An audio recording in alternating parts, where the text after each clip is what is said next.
नमस्कार। अभिनव कहानियाँ में आपका स्वागत है। हमारी आज की कहानी है ससुराल। शिवानी बहुत खुशमिजाज लड़की थी। वह शादी के बाद ससुराल आ गई। आज भी याद है उसे ससुराल की वो पहली सुबह।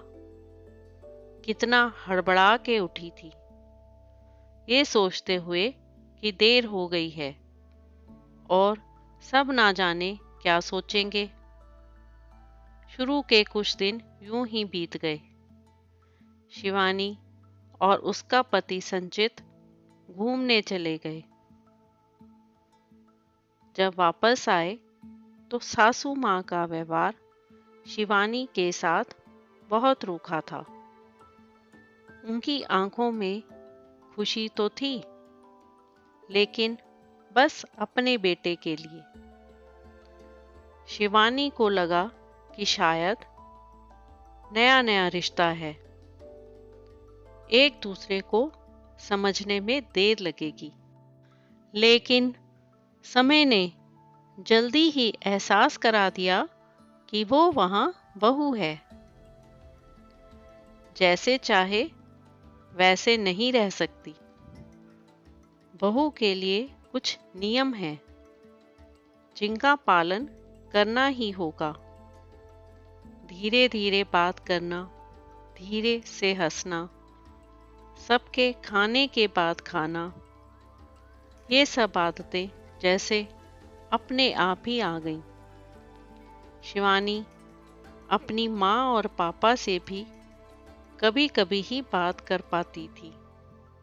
धीरे धीरे मायका याद आने लगा। जब ससुराल में मायके जाने के लिए बात की तो कहा गया अभी नहीं, कुछ दिन बाद।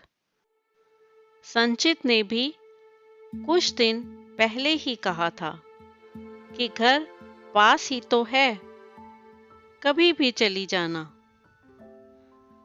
अब वो मायके भेजने के लिए जल्दी तैयार नहीं होता। अब शिवानी को धीरे धीरे समझ आ रहा था कि शादी कोई खेल नहीं। इसमें सिर्फ घर नहीं बदलता, बल्कि आपका पूरा जीवन ही बदल जाता है।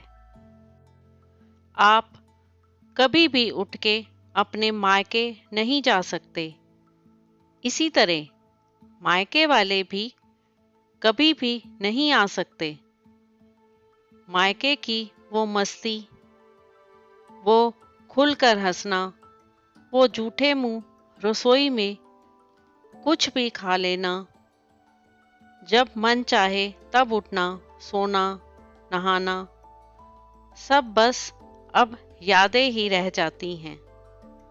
अब शिवानी सोच रही थी कि क्यों विदाई के समय सब गले लगकर रो रहे थे। पापा ने हमेशा कहा कि शिवानी बेटी नहीं बेटा है, लेकिन ये कितना बड़ा झूठ था। माँ को चिंता थी कि उनकी बेटी इतने बड़े परिवार की जिम्मेदारी कैसे उठाएगी।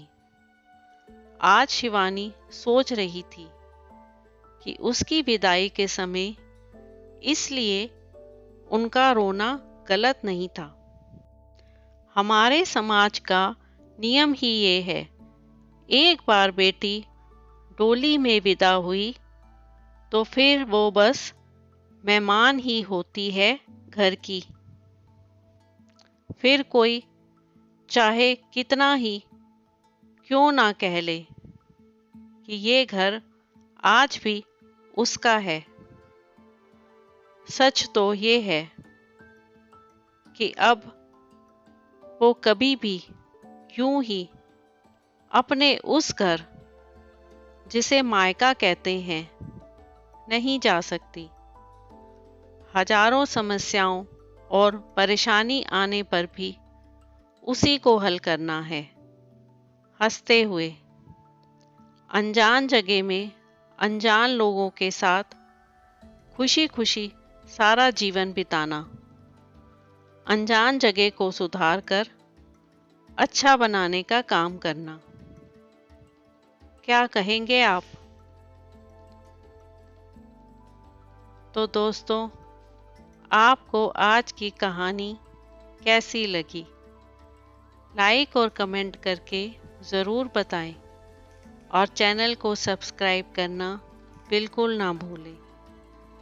तो मिलते हैं एक नई कहानी के साथ।